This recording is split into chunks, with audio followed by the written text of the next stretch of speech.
Hello స్నేహితులారా, ఈరోజు రవ్వతో కొబ్బరి బూరెలు ఎలా చేద్దాం చూద్దామండి. ఒక కప్పు రవ్వ తీసుకొని బాగా ఫ్రై చేయండి. ఒక కప్పు రవ్వకి 2 కప్పులు వాటర్ వేసుకోవాలండి. ఇందులో కొద్దిగా సాల్ట్ కూడా వేసుకొని ఉండలు లేకుండా కలుపుకుందామండి. కలుపుకున్నాక బాగా దగ్గరగా ఎత్తేసి పక్కన పెట్టుకుందాం. తర్వాత కొబ్బరి తురుము వేసుకుందాం అండి. కొబ్బరి తురుము కూడా లైట్గా ఫ్రై చేయాలండి. కొబ్బరి తురుము వేసుకున్నాము.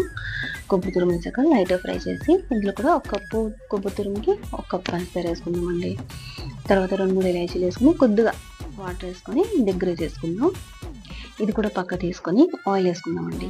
ఆయిల్ బాగా కాగాక రవ్వ ఉండలా చుట్టుకోవాలండి. లోపల కొబ్బరి తురుము పెట్టుకొని ఉండలా చుట్టుకొని వేడయ్యాక నూనెలో వేసి గోల్డెన్ బ్రౌన్ కలర్ వచ్చాక తీస్తే వేడి టేస్టీ కొబ్బరి బూరెలు రెడీ.